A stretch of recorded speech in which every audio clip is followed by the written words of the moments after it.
Good evening, everyone. Thank you for joining us. We'll call this meeting to order, and please stand for the Pledge of Allegiance.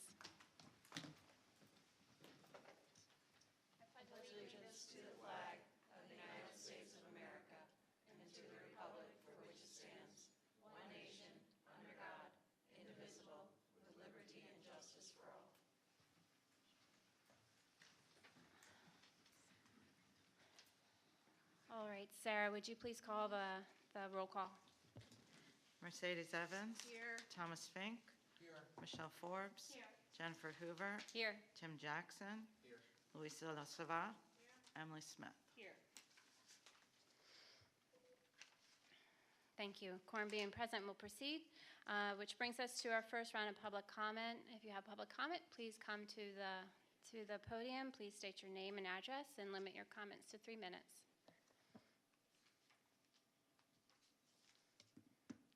Okay. Hearing none, we'll keep going. That brings us to President's announcements. Just 2 things. First of which is that we just met in executive session this evening to discuss code enforcement and legal matters. And then secondly, again, I just wanted to call out that we had our stream bank kayak launch, grand opening. I always feel like I'm forgetting a word. Trail opening earlier this week, and I just want to extend appreciation to Sarah and staff and Audrey and Public Works and all of our partners who brought that project to completion. I walked it again today. It's very nice and lovely.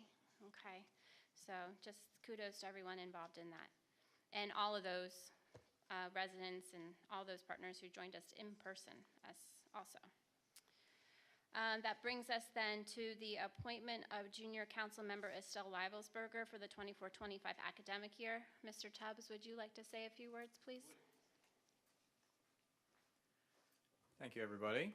If you don't know me, my name is Mr. Tubbs. I'm your civics and government teacher here at Camp Hill High School. You know, some new faces on the board, so I just want to kind of very briefly detail my rationale for this program.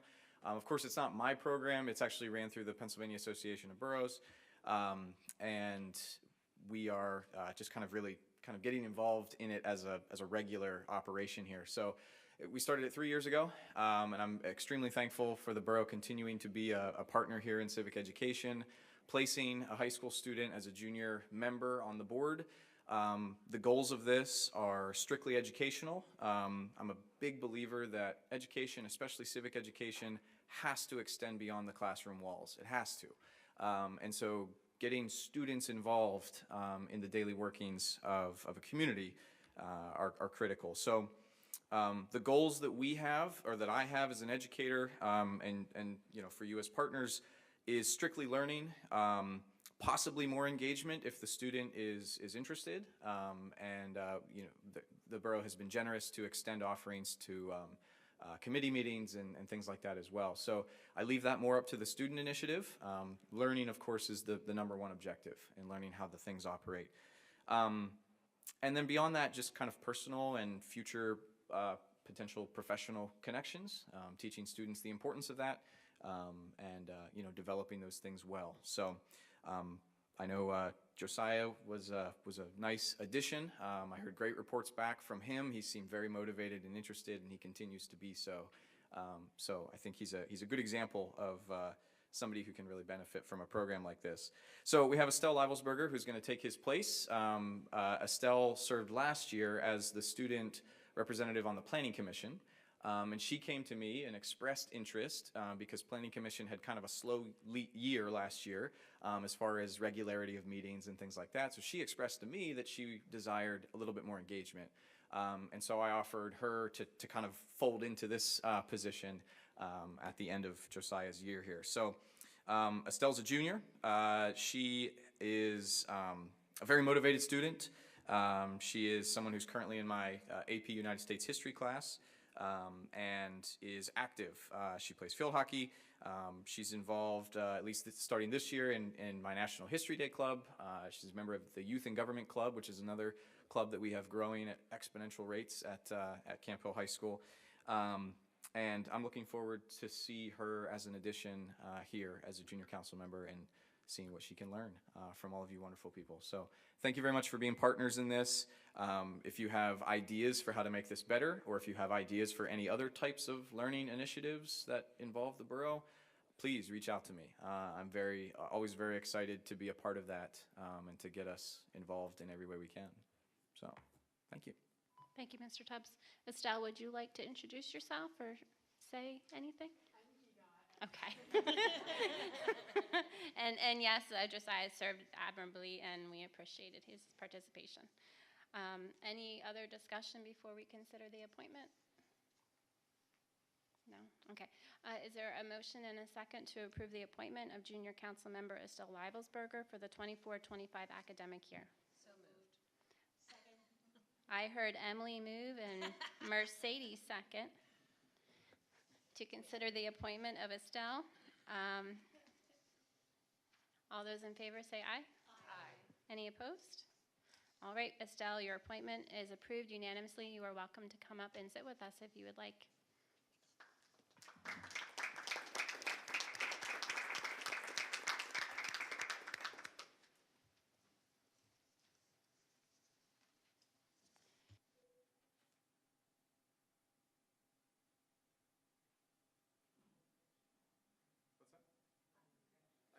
Yeah, we got one already. Yep. All right, great, thank you. All right, that brings us to item number 6, manager's report. Sarah? Thank you. On September 21st through the 25th, I attended the ICMA annual conference in Pittsburgh. This is the International City and County Managers Association, and the conference offered many excellent trainings and keynote presentations, and I met managers from around the world who are all doing remarkably the same things that I am. So, in a good way. We shared ideas and techniques for how we can best serve our communities, and if you ever have an hour for coffee, I'd talk to you all day about my experience there. It was excellent. Yesterday, I served as a presenter during Commonwealth Sustainability Week. It's a series of webinars online, and I spoke about our engagement, public engagement and education as we progress toward our climate action goals. Friday, I'll be attending a session. You can look it up online, Commonwealth Sustainability Week. I think they have a session tomorrow and Friday. Friday is about climate leadership in the business sector. Our Reduce, Recycle, and Re-Energize speaker series continues with a session on October 22nd at 6 o'clock. This will be presented by PP&L about how residents can conserve energy and save money at their homes. And we had about 20 attendees at the last session, which was entitled, Is Solar Energy Right for You? Cumberland County is updating their hazard mitigation plan, and I believe this has to happen every 10 years.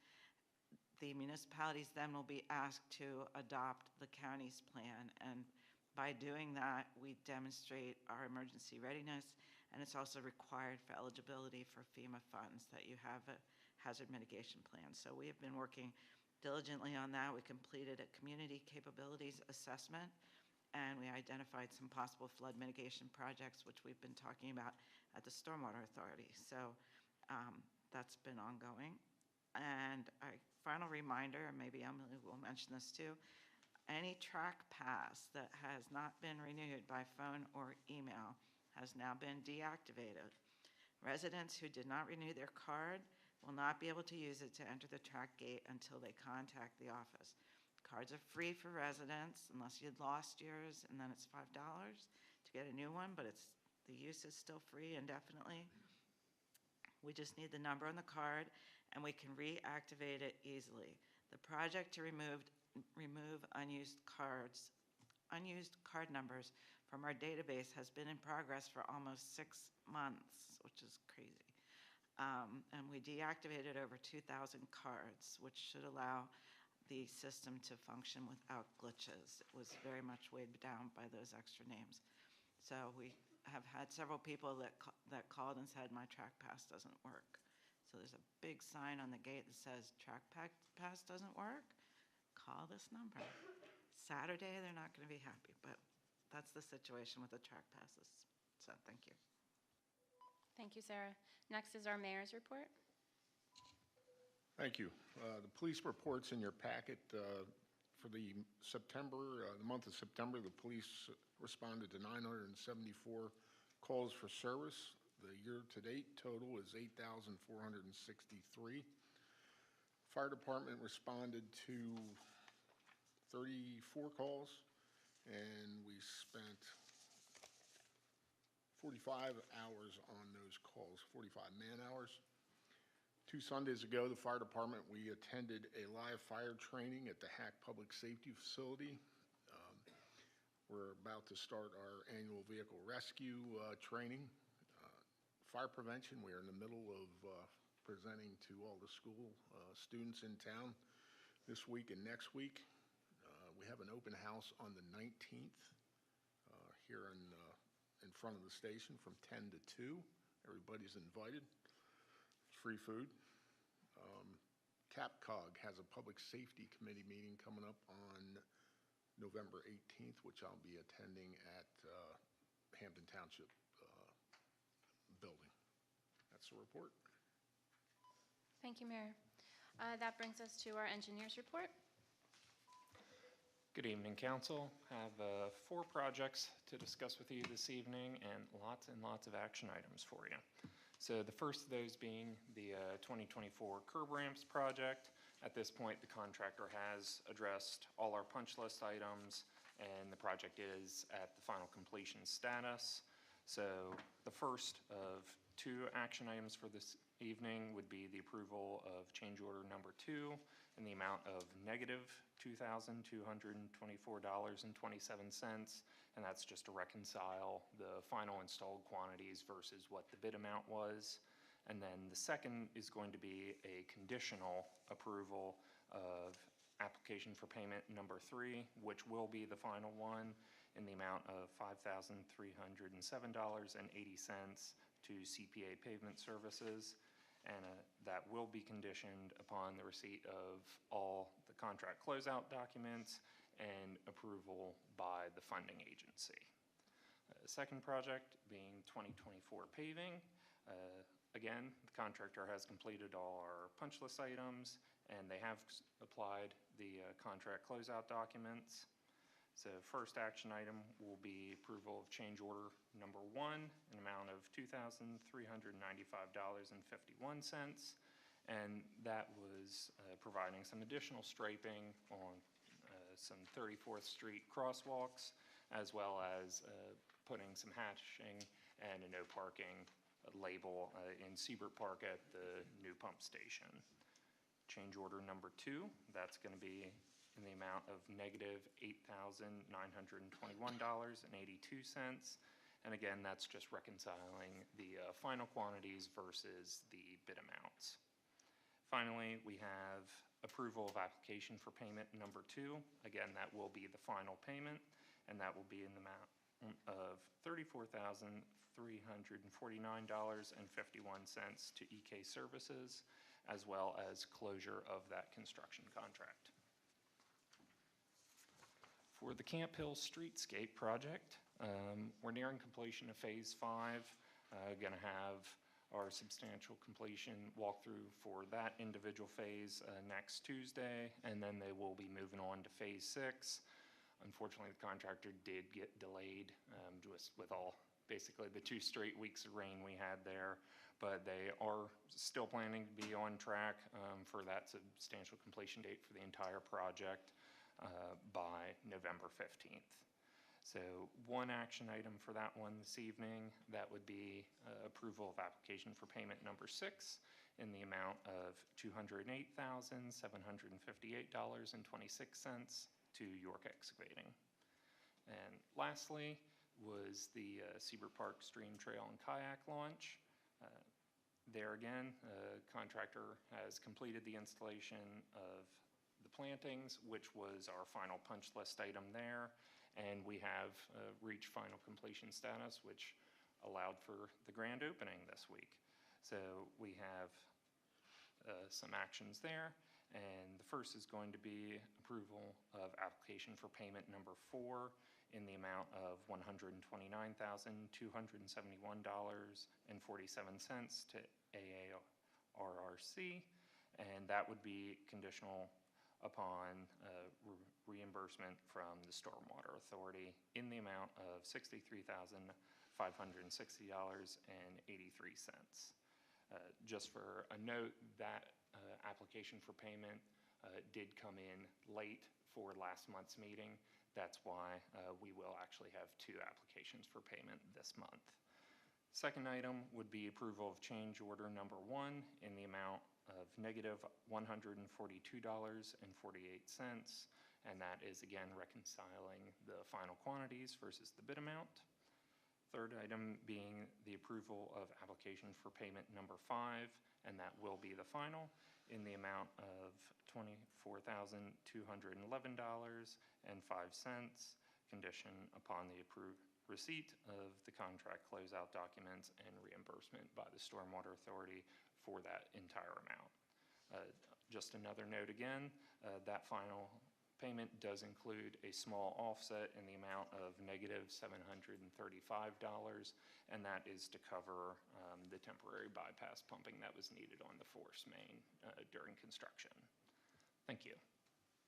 Thank you very much. Any questions? Okay. That brings us then to our consent agenda. Is there a motion and a second to approve the consent agenda as presented? So moved. Emily moves and Louisa seconds to approve the consent agenda. All those in favor say aye. Aye. All those opposed say nay. And the approval of the agenda passes unanimously. Moving on to our reports of committees and liaisons. First up is public safety. Tim? Yeah, so Public Safety met on Thursday, September the 19th, and covered a few main topics that actually were shared with the joint session with the school district. The first item we talked about was about trick or trot. There was an initial request by the coordinator of this run to have the borough close the route to improve the safety of the participants. It was determined that that effort would be something in excess of the borough's capability and quite expensive for the coordinator to pay for some of those changes. And so the plan is to remain with the historical plan for this run and look at future changes beginning next year with plenty of time to plan for those updates and changes. Secondarily, in terms of football and game day safety, there was a report actually by our own Emily Smith that she observed some of those attending the game crossing the bypass. We did talk about that in committee for safety, from a safety perspective, and CHPD was able to increase the police activity for the remainder of the games. There were 2 left. And then looking at additional signage for next year with a follow-up conversation with Mayor Simpson to see what other steps we could take to increase the safety for those football games. And then lastly, we did cover with Superintendent Surface about some of the issues with swatting in terms of students calling police in for false activities. So there were 2 actions held. One was for student assembly, and then secondarily for a town hall that I believe was scheduled for yesterday. So the point of that was to educate students on the consequences of those actions and to provide more information on what that really means if they were to occur. And that is my report. Thank you, Tim. Moving on to Public Works. Louisa? Okay, Public Works. Public Works always has the most action items. Matt already went over them, so just to summarize, we are closing out several projects. The curb ramp project is done, the paving project is done, and the Seabird Park project is done. And the Market Street streetscape project is almost on schedule.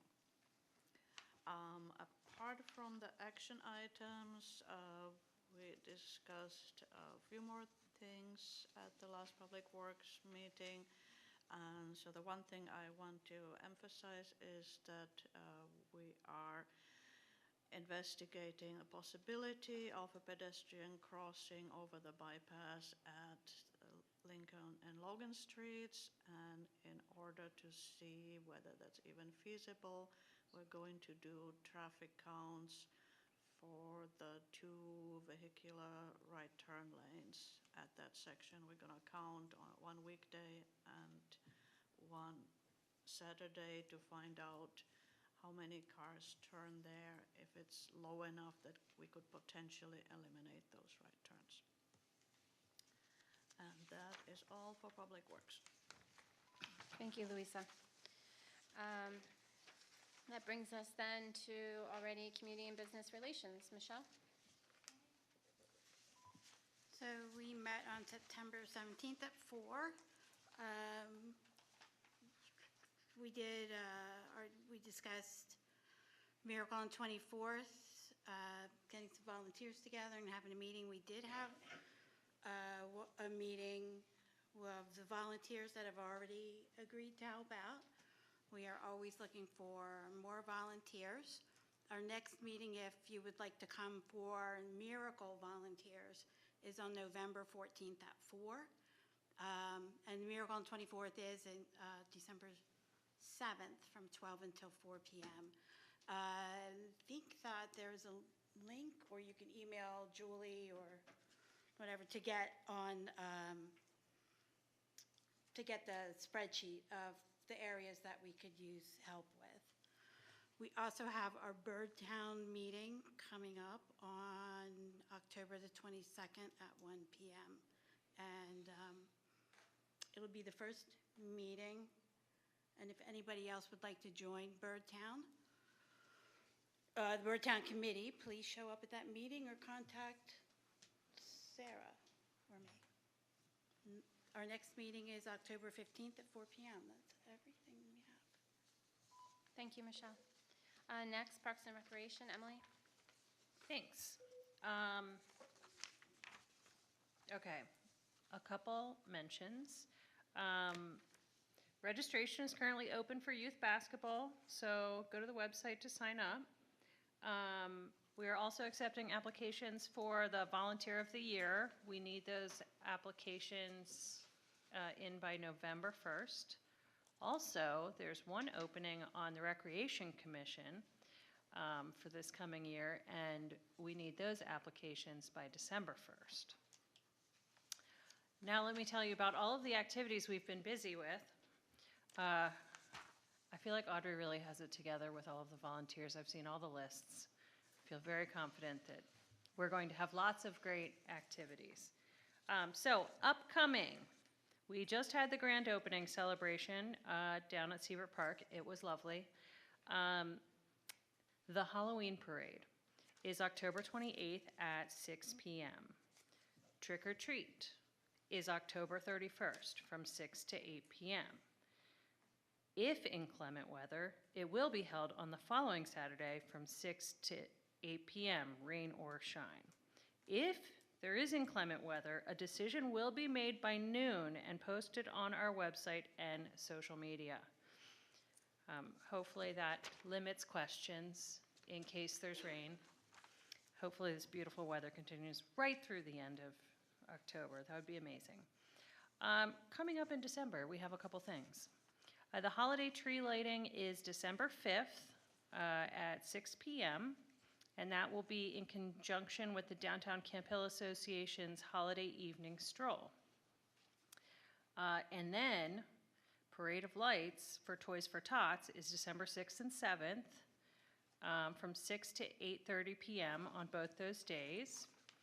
And then obviously, Michelle already mentioned Miracle on 24th Street, so I'm just skipping over to my downtown coordinator updates just to say that's December 7th from 12 to 4, but also you can find out more information at camphillborough.com/miracle. Yes, thank you. So that concludes my Parks and Recreation report. Thank you, Emily. Next, Tom with Planning and Zoning. Yes, you'll note in your packet that Colton has provided a monthly report on code enforcement. He responded to 127 calls and complaints, made 394 calls, and issued 34 building, zoning, shade tree, sign, and dumpster permits. The committee met September 20th. It did not have a quorum, but nevertheless, we were able to do a few things. We heard a public complaint about ordinance enforcement.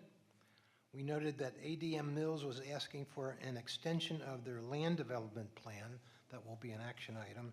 We discussed the Solar United Neighbors program, of which we'd like to partner, and I'll talk more about that under the sustainability report. And we heard a report from code enforcement, who I think is working in a non-confrontive and supportive and a competent way to enforce property management codes. Very difficult area, but I've been pleased with Colton's approach to this matter. 3 action items were proposed, and I have a question about this. One was to reschedule a special hearing to consider authorizing the Pennsylvania Liquor Control Board to issue an economic development license for 2211 Market Street to October 23rd, 2024 at 7 p.m. Is that an action item? It wasn't listed, but we'll have to add that to the list. Okay, good, good. We want to approve, we're supporting approving an extension request from ADM Mills Land Development Plan to January 28, 2025. And we're proposing approving partnership with the Solar United Neighbors. And again, I'll talk more about that under sustainability. Any questions?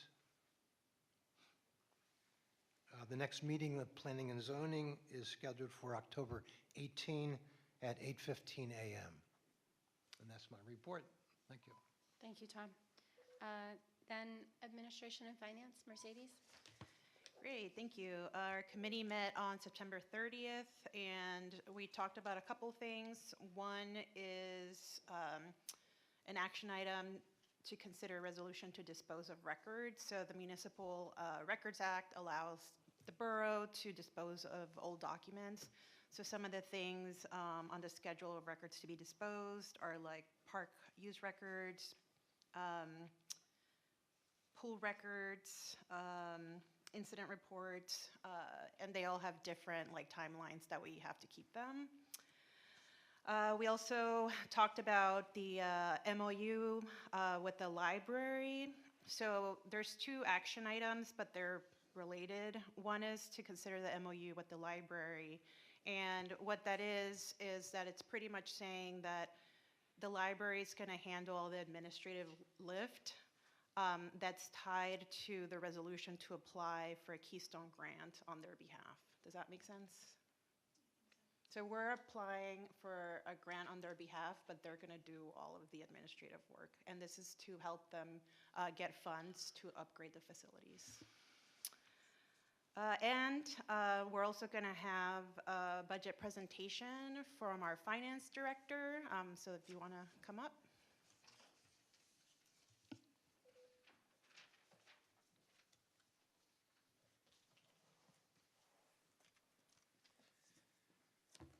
Hi, good evening. In front of you today is the budget, the first draft of the budget for 2025. Just wanted to do a brief overview as the first presentation tonight, and then the first full budget meeting will be next Wednesday. The 2025 budget incorporates staff's recommendations to balance day-to-day operating expenses and income while anticipating and setting funds aside for long-range capital projects. So on the screen, you'll be able to see the Borough of Camp Hill operates 8 funds, each of which has its own source of revenue and various expenditures. These 8 funds are consistent with the prior year. So just a general overview of account numbers and what we're looking at here in the budget packet. PIDCED recognized accounting codes that we adapt to match our own to match our own needs, excuse me, that are used across the various funds. Revenue line items generally start with 300, and expenditure line items generally start with 400. The other digits in each line item identify the department and activity. The objectives of the annual budget are to evaluate the current year's financial activity and compare this activity with prior years, and then assess our needs for the upcoming year, and put it all together with the resources we have based on the expenditures we anticipate.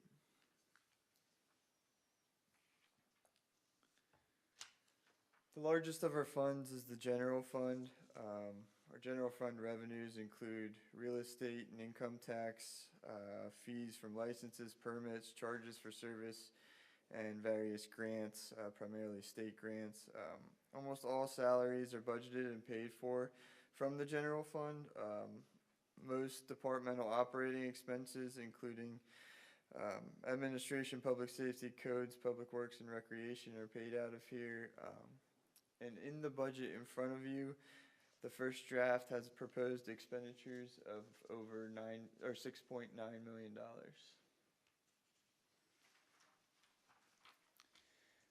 This chart on this slide shows the breakout of the $6.9 million by function. It's distributed throughout our various departments, with about 29% being allocated to public safety, 22% to general disbursements, which includes health insurance, pension, and other various fringe benefits of employees. 18% is allocated as a transfer out to other funds, the majority of this being a transfer to our capital improvement fund to fund large projects. 18% to general government functions, 7% to public works, and 6% to recreation. Just to note, public works, especially the guys' wages, are allocated throughout all of the various funds based on where their time is spent. The next budget you will see in your binder should be the cemetery fund. This is a very small fund. It's basically sustained from investment income and a little bit of burial fees that we get every year. The expenditures of this fund are basically just public works time into the cemetery. You can see the proposed expenditures are only $9,300 for 2025. Next, we have the swimming pool fund. The swimming pool fund is supported by fees and concession sales.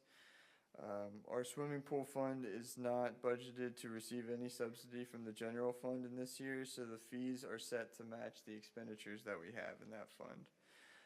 Large capital items that are needed, such as a new roof for the pool building, which you'll see in the capital budget, are ran through the capital fund, as the swimming pool fund doesn't generate enough revenue to pay for large expenditures such as this. And the proposed expenditures for 2025 are $268,000.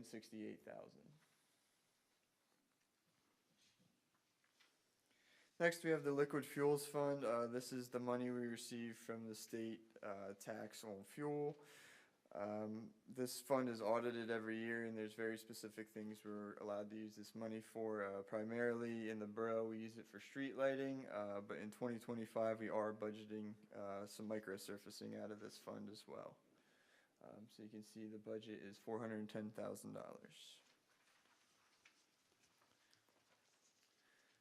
Next, we have our sewer fund. Sewer fund is a proprietary or business type fund. It runs like a business, so its fees are designed to match its expenses. There's no tax dollars in here. It's just fees for sewer services, along with some grants and interest income. The sewer fund, excuse me. The sewer fund expenditures include sewage that is processed by Hamden Township, as we do not have our own treatment plant. We're responsible for paying for this usage, while also operating and maintaining our own pipes and pump stations. The sewer fund pays for both day-to-day expenses and large, costly multi-year capital projects like the replacement that we just did at the Seabrook Pump Station. You can see the operating budget's close to $3.1 million, and capital projects are almost $800,000.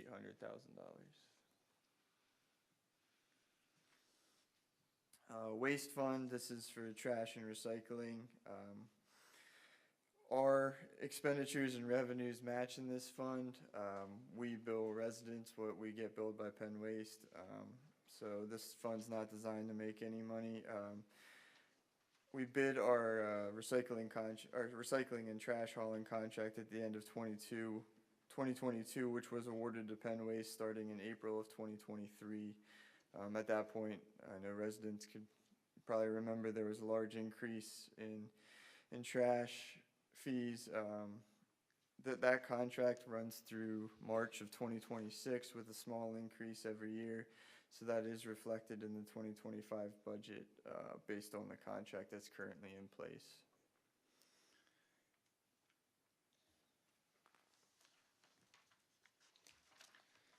Next, we have the Stormwater Fund. The Stormwater Authority generates this budget, makes recommendations to council about user fees and expenditures. The Stormwater Authority is currently identifying critical capital projects, now having completed all televising of underground stormwater lines. In addition to this, there is expected to be new MS4 requirements released in 2025, so we're kind of waiting on those until we get a final capital plan set. The borough does transfer $100,000 to offset stormwater costs. Again, the 2025 budget does reflect this again, similar to 2024. And you can see for stormwater, the operating expenditures are just over $500,000, and capital expenditures are budgeted at $300,000.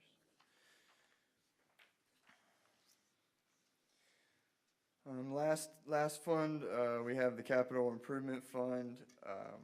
This fund doesn't generate any of its own revenue other than interest income or grants that we receive. So it's dependent on a transfer from the general fund.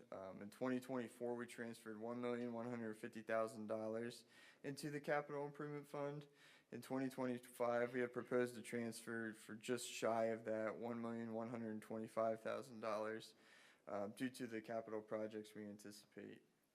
As everyone knows, we reviewed the 5-year capital plan at the September 4th meeting, workshop.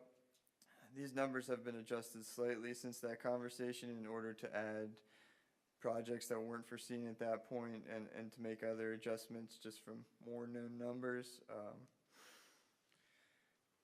Our large projects and purchases are the biggest driver of this budget because they are the most difficult to adapt to our actual income. You can see for 2025, we anticipate doing about $1.5 million of capital improvement projects.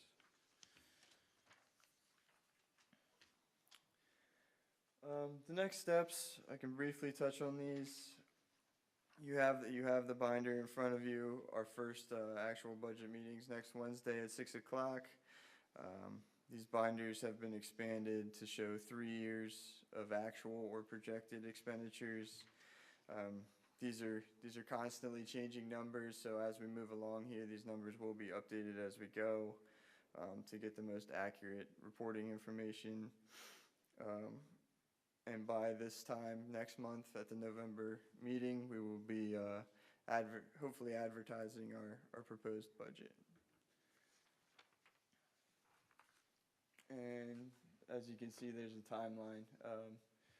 We have 3 budget workshops the next 3 Wednesdays, all at 6 o'clock, and then we advertise on November 13th and adopt on December 11th, assuming everything goes to plan. Any questions?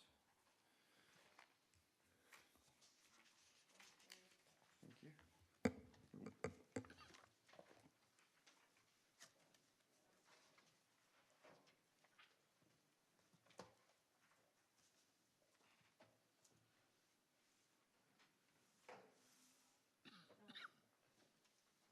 All right, thank you. I appreciate the presentation, Jared. Once upon a time, I remember it was not presented.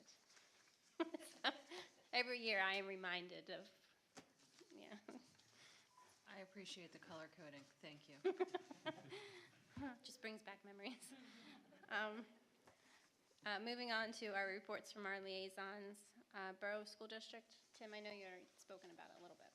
Yeah, just a couple of repeat items again with the overpass was discussed a little bit more detail at this joint meeting along with the town hall and the assembly with the students. I think moreover, we did have a continuing topic as it pertains to parking around the middle school, high school.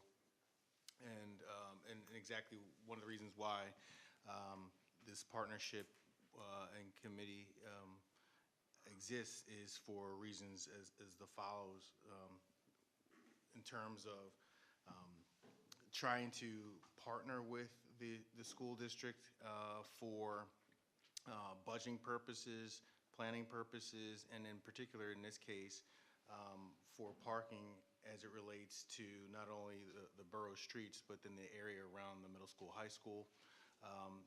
There is a proposal on the table from HRG, and it is our hope that the school district will partner with the borough on not only the funding of the proposal, but then also the action items should both the school district and the council approve any of these measures to move forward. If so, that would come to a vote in council, as it would also do so with school district. So the next step there is for the school district to actually accept the proposals written or offer any edits that it might see appropriate, and then the council can consider those edits. And that is my report. Thank you, Tim. And I just wanted to add on behalf, not on behalf of the school district, but the superintendent did mention that they had some discussions between the principal and students and reminding them how to be a respectful driver. So just to say that I appreciate their responsiveness in trying to address the issue as well. Next up, Stormwater Authority. Stormwater Authority met yesterday, and the agenda items overlap very much with Public Works. We talked about our Seabird Park grand opening on Monday. That was a great success. About 40 people were in attendance. Cindy Dunn from DCNR was there, Jean Fauci, and a number of other people. We had very good comments about the overall project. And just to repeat, so the project is closed out now, but we still have a 1-year warranty period, and after that, a 1-year warranty bond. In case any plantings fail, the contractor has to come back and replant those. And that's all about stormwater. Thank you, Louisa. Moving on to sustainability, Tom. Yeah, give me a second here. The Sustainability Committee met September 12th. As I mentioned before, it's a very active committee, but having filled in for Louisa for Public Works, it pales in comparison to what goes on in Public Works. But anyway, a lot of things are going on with the sustainability. As you know, it's helping to implement the Climate Action Plan. It was reported that borough staff is working with the DEP Shared Energy Manager Program and Wilson Engineering to submit grant applications to the MORE program to support solar panels for the borough and public works buildings, as well as considering financial support for replacing inefficient borough building windows. The group did more brainstorming about the residential and commercial property energy efficiency tool that's been developed by the Oak Ridge National Laboratory. This is not a perfect tool. I talked about this before. You'd have a map and you could click on your property and get recommendations for energy efficiency interventions. It's not going to be a perfect tool, but the group decided that it's still worth pursuing because of its educational value. It's very unique to our borough if we decide to use this, and we're going to continue more discussion about this before implementing it. Ms. Gibson noted that we've been added, this may have been mentioned before, we've been added to the Community Choice Aggregate Petition to the PUC. We're pretty happy about that. Ms. Gibson also reported on the Solar United Neighborhood, SUN, great acronym, program, which I promised to talk about. It's a nonprofit group looking to expand into Cumberland County to support movement toward solar energy production. The program offers free technical guidance to residents and commercial organizations. Our joining the group would not obligate us to anything, but would provide valuable services to our citizens. It's really about providing access to lower costs for rooftop panels. I'll read a little bit from the press release. The co-op will make it easier for Cumberland Dauphin area homeowners and business owners to join the growing community of people saving money by harnessing solar power. As I noted, it's free to join, no obligation. This group has hosted 19 solar co-ops in Pennsylvania since 2018, and they host several free information sessions to educate the community, one of which Zoom meeting is coming up September 20th at 2 p.m. And will access to that be on the website? When is it coming up? October 20th. Okay, What did I say? September. Oh, October 20th. And on our website, there'll be a link? Yeah, but that will be access for people to get education. And of course, we're recommending joining this because it is a benefit to the community, no obligation, no cost. Can I just note, Mechanicsburg Borough just became a partner Okay. in Solar United Neighbors, so, you know. Yeah, why not us? They're unaffiliated with any particular solar company, from what? No, I think they try to find the best solar company to partner with in Right, terms of so lowest they're price. not But like they're, looking no, for any no. particular, like, hey, we'll get you guys, that's what I thought. Yeah, they're about the lowest cost. I think the whole point is that the more people that you have buying into it, the cheaper it becomes. So Right. if a solar company can come and spend 3 months in the borough putting solar panels on however many houses, obviously it's more cost effective for them. Yeah. I think that's the whole point. It's just a co-op. Right, Right, yeah. And Sounds again, good. no obligation on our part, but right. it's a service to our citizens. And finally, some concern was expressed about the mowing schedule of the riparian borders and other wild areas. It's now done on a, I think, April, August, twice-a-year schedule. And the concern was that if those times could interfere with native insects and birds, et cetera. So no conclusions were reached from that discussion, but we're looking at that. Is the mowing schedule the best one we can use to preserve or support native plants and birds? As I said, the committee is going to continue to look at that, and Public Works is open to whatever we would come up with, but right now, it's a twice-a-year schedule. And that's my report. Thank you, Tom. Moving on to the Downtown Camp Hill Association. More activities. I feel like this is my whole job, is just telling everyone Right, what all to the fun participate in. times. The Harvest Hop is coming up Saturday, October 19th. So I believe that's not this Saturday, but the following Saturday, from 10 a.m. to 3 p.m. for shopping, dining, live music, free kids pumpkin decorating, beer gardens, and more. So definitely come out and see that. And once again, I hope that the weather is glorious for that, Julie. The Farmers Market, which you can find out more about at marketonmarketcamphill.com, will continue to be open through the end of October. That's Tuesdays from 3 to 7 p.m. So go out there and get your final things from the Farmers Market in these last couple weeks. Also, the Downtown Camp Hill Association has partnered with the library to do small business roundtables. They had one that was a week or two ago, I think. But each of them has a different topic, and then a local business owner or a couple of local business owners are there to give their insight and experience and try to help other small business people in the community. So I think it's a really neat opportunity, and here's the schedule we have right now. October 22nd from 1 to 2 p.m. Let's give them something to talk about, PR and marketing for new and growing businesses. And if anyone doesn't think that is a good topic for a roundtable, they have something else coming, because that is literally all of business is PR and marketing.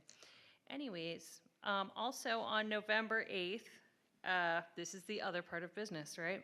November 8th from 1 to 2 p.m., business banking and financing. So those are exciting, and I believe if this continues to go well, then they will continue to add more of these in coming months.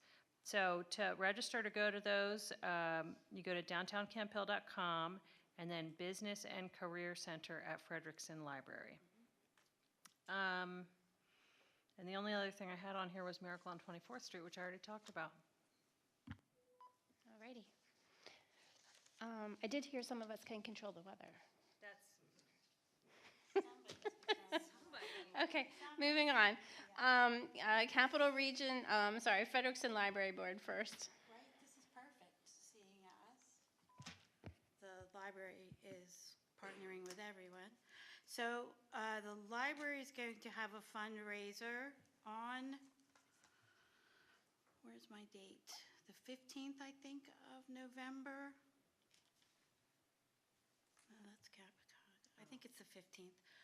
It's called Night at the Library, and it's where books come to life. It's supposed to be a magical evening that I think everyone would enjoy, so consider coming to that. The library also asked that on their behalf, I thank the borough for all of the support that they're given and the shout outs and all that, because they really do their best to serve everyone with all kinds of things like the partnerships, and so they just want to know how much they appreciate everyone. So thank you for that. And that is it for them. Capcog? Capcog is one sentence. So they had their annual golf dinner meeting thing, and it was just a really great opportunity to see all of the other local leaders and delegates and all, and discuss things rather than just sit in a meeting and listen. The next meeting is November 18th, where actual business will be discussed. Thank you. All right, that brings us to our second period of public comment. Again, if you wish to offer comment, please come to the podium, state your name, address, and limit your comment to 3 minutes.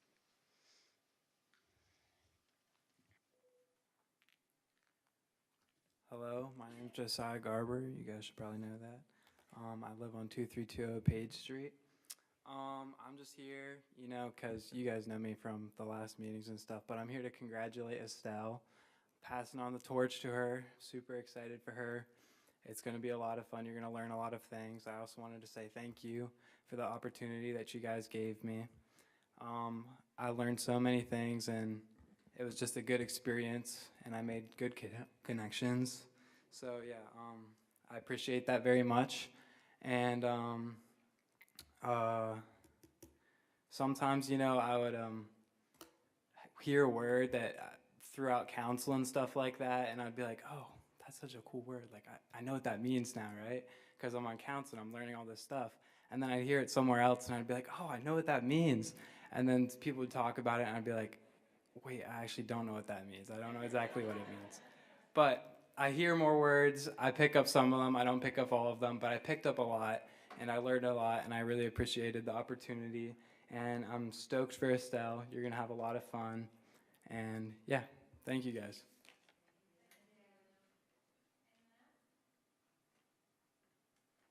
All right, that brings us then to our list of action items, A through O.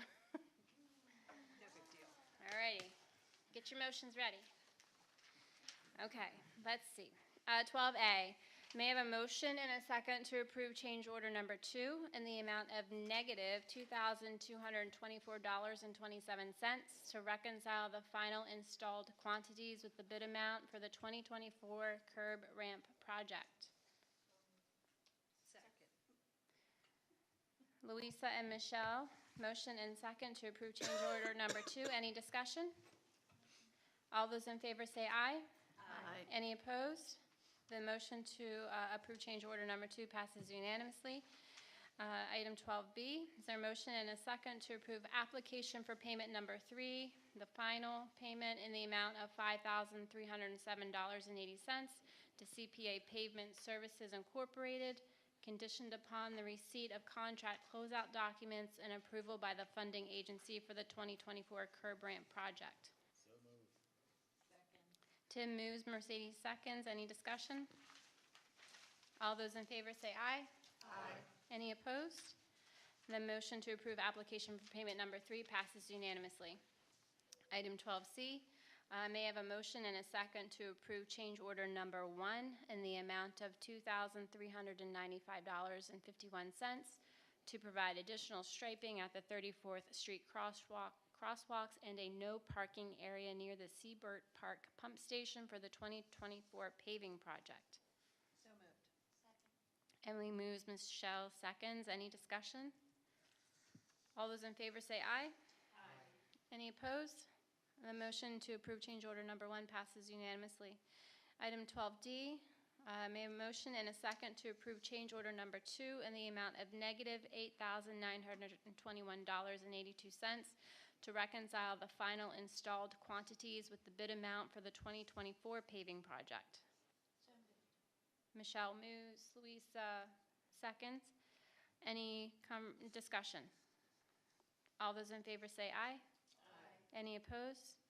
The motion to approve change order number 2 passes unanimously. Item 12E, is there a motion and a second to approve application for payment number 2, the final payment in the amount of $34,349.51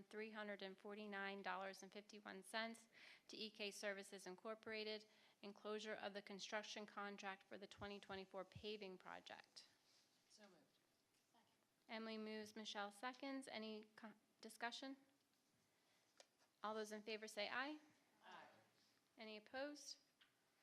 The motion to approve application for payment number 2, the final payment, passes unanimously. Item 12F, may I have a motion to approve application for payment number 6 in the amount of $208,758.26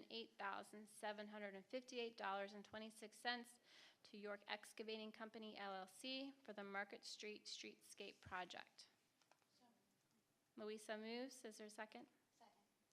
Michelle seconds. Any discussion? All those in favor say aye. Aye. Any opposed? The motion to approve application for payment number 6 passes unanimously. Next, item 12G. Is there a motion and a second to approve application for payment number 4 in the amount of $129,271.47 to ARRC Incorporated, conditioned upon reimbursement from the Stormwater Authority in the amount of $63,560.83. So moved. Second. Emily moves, Mercedes seconds. Any discussion? All those in favor say aye. Aye. Any opposed? The motion passes unanimously. Item 12H, is there a motion and a second to approve change order number 1 in the amount of negative $142.48 to reconcile the final installed quantities with the bid amount for the Seabird Park project? So moved. Emily moves, Louisa seconds. Any discussion? All those in favor say aye. Aye. Any opposed? The motion to approve change order number 1 passes unanimously.